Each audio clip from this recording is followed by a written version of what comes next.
अस्सलाम वालेकुम नाज़रीन, आपका मेज़बान अनिल मसीह आपकी खिदमत में हाज़िर है। आप देख रहे हैं पेशावर रंग यूट्यूब चैनल। नाज़रीन, इस वक्त मैं पेशावर हाई कोर्ट में मौजूद हूँ और मेरे साथ इस वक्त सीनियर कानूनदान मेरे साथ मौजूद हैं और बड़े ही एक आम पब्लिक इशू पे हम बात करने जा रहे हैं। अक्सर आपने देखा होगा कि जब आप अपने घर से निकलते हैं अपनी फैमिलीज़ के साथ, तो बाज़ार का जब रुख करते हैं तो बहुत जगहों पे, चाहे वो हॉस्पिटल हो, चाहे वो मॉल्स हों, कोई भी ऐसी प्लेस पे जब आप जाते हैं तो पार्किंग वाले हमेशा वहाँ पे मौजूद होते हैं। तो वो कितने चार्ज करते हैं, क्यों करते हैं, वो पैसा कहाँ पे इंक्लूड होता है, क्या हुकूमती ख़जाने में जाता है या नहीं जाता, आज ये तमाम सारी चीज़ों के बारे में हक़ाइक़ जानते हैं। अस्सलाम वालेकुम सर। वालेकुम सलाम। सबसे पहले तो आपका बहुत शुक्रिया कि आप यहाँ तशरीफ़ लाए और इस अहम मसले पर आपने एक प्रोग्राम रखा और इसको उजागर करना चाहते हैं। जनाब, मैं पिछली चंद दिनों से बल्कि महीनों और सालों से ये देख रहा हूँ कि आप जहाँ भी जाते हैं, जिस बाज़ार में भी जाते हैं, अस्पताल के पास जाते हैं और हत्ता कि आज कल तो आप अगर आम रोड पर खड़े हो जाते हैं, बिल्कुल वहाँ पर कोई रश भी नहीं होता, तो कोई न कोई आकर आपको रसीद पकड़ा देते हैं और कहते हैं कि 100 रुपये दे दो। बाज़ वक़्त इस तरह भी होता है कि आप आ जाते हैं और अपनी फैमिली का इंतज़ार करते हैं या किसी दोस्त का इंतज़ार करते हैं या किसी साथी का इंतज़ार करते हैं और उसको सिर्फ रिसीव करने के लिए खड़े हो जाते हैं, लेकिन फिर भी ये लोग आते हैं और आपको तंग करते हैं कि हमें पैसे दे दो या इस जगह से हट जाओ। तो जाहिर है आप शरीफ आदमी होता है तो आपके सोचते हैं कि मैं उससे क्या लड़ाई झगड़ा करूंगा, आप 100 रुपये निकाल कर उसको दे देते हैं। एक तो मैं ये कहता हूँ कि ये 100 रुपये बहुत ज़्यादा है, ये 50 होना चाहिए या 30 रुपये होना चाहिए। इस महंगाई में और इस बुरी हालात में चले हम मैनेज करेंगे, कुछ अच्छे खासे कमाई वाले मैनेज करेंगे, लेकिन आप बाज़ार जाते हैं 3-4 जगह खड़े हो जाते हैं तो 300-400 रुपये तो आपसे इस तरह वो लग जाते हैं। अच्छा सर, इसमें बाइक जो इस वक्त जो हमने रिसर्च किया, बाइक 50 रुपीज़ चार्ज कर रहे हैं और कहीं जगह पे गाड़ी का 100 है और 150 चार्ज कर रहे हैं। और फिर ये भी देखने को हमें मिल रहा है कि अगर आप दिन में 10 दफ़ा बाज़ार का रुख कर रहे हैं तो आपने 10 दफ़ा ये पैसे उन्हें देने हैं। इसके हवाले से क्या कहना है?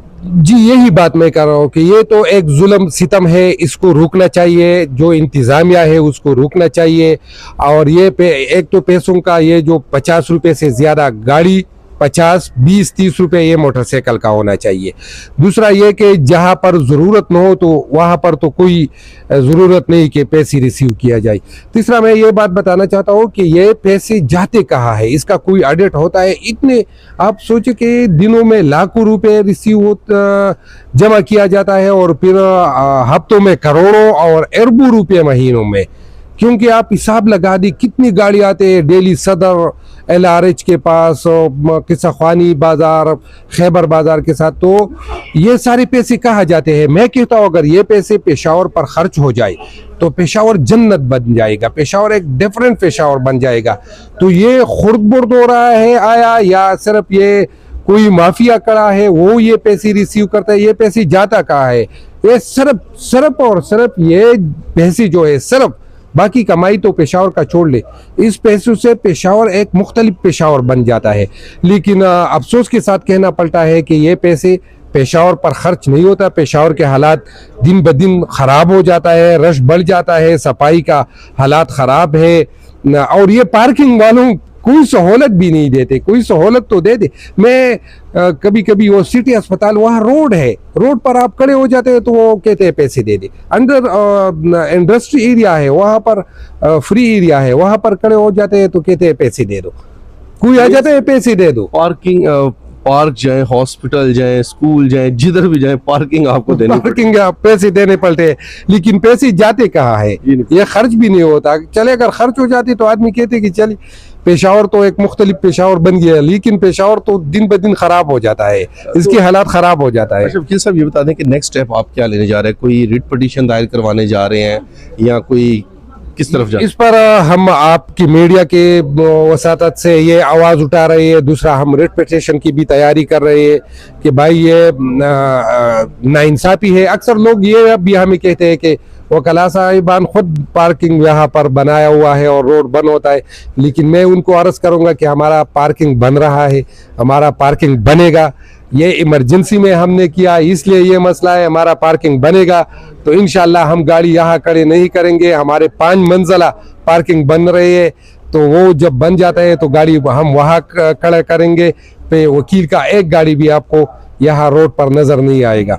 एक और मसला मैं आपकी नजर में लाना चाहता हूँ कि ये जो गदागर है ये जगह जगह खड़े होते हैं। आपके साथ फैमिली होता है, आपके साथ बीमार मरीज होता है, आपके साथ आप टेंशन में बाज वक्त होता है, लेकिन ये आकर आपको शीशा टक टक करेगा, फिर वो कहेगा पैसे दे दे।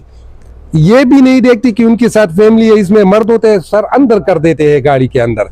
तो आप तो उनके लिए नामुहर्रम है, तो वो जबरदस्ती पैसे मांगते हैं। ये गद्दागरों के खिलाफ कोई एक्शन नहीं लिया जा रहा है। आए इसमें कोई माफिया है, ठेकेदार है, क्या वजह है? दिन ब दिन ये बढ़ रहा है, दिन ब दिन ये ज्यादा हो रहा है और इससे लोगों को तकलीफ हो रहा है। तीसरा मसला जो मैं आपको और पेशावर के बारे में, ये प्रोग्राम पेशावर के बारे में वो बताना चाहता हूँ, ये है कि हर जगह आपको नशा करने वाले, हेरोइन पीने वाले, आइस पीने वाले नजर आएंगे। वो शुबा बाजार में भी है। आपको कमरदीन गले पुल के लांदे नीचे जाइए, कमरदीन गले के पीछे नीचे जाइए, वहां पर आपको ये लोग नजर आएगा। लेकिन इसका कोई पूछने वाला नहीं। बहुत सारी जो है प्रोजेक्ट्स है वो भी इसमें काम कर रहे हैं, पुलिस वाले भी कुछ नहीं कर रहे हैं। पुलिस वाले बड़े बड़े मसाइल हैंडल करते हैं जिसमें कोई कमाई वमाई हो, और ये छोटे छोटे मसाइल उन्होंने छोड़ दिया है। तो ये इस मसले पर भी गौर करना चाहिए। यहाँ पर इदारे हैं, हॉस्पिटल्स है, तो इन नशइयों को उनको उठाना चाहिए, उनका इलाज करना चाहिए। ये छोटे छोटे मसाइल है, लेकिन इसको पेशावर वालों को बहुत बड़ा मसला है इस चीज़ से। तो आपकी चैनल के वसातत से अरबाबी इख्तियार को मैं ये बताना चाहता हूँ कि इस पर एक्शन लिया जाए, इसको हल किया जाए, वरना हम एहतजाज भी करेंगे, रेड पिटीशन भी दायर करेंगे और हर फोरम पर हम आवाज़ भी उठाएंगे। बहुत मेहरबानी। नाज़रीन, ये थे सीनियर कानूनदान जिन्होंने अपना मौक़िफ़ बड़ी खूबसूरती के साथ रियासती इदारों तक पहुँचाया है और उन्हें ये बावर करवाया है कि ये पेशावर एक खूबसूरत शहर है, मेहमान नवाज है, इसकी खूबसूरती बरकरार रखने की जवाबदारी रियासती अदारे और यहाँ की गवर्नमेंट का है। वीडियो पसंद आए तो ज़्यादा से ज़्यादा शेयर कीजिएगा, कमेंट सेक्शन में अपनी राय ज़रूर दीजिएगा। अब तक के लिए इजाज़त दीजिएगा। आपका अपना मेज़बान अनिल मसीह।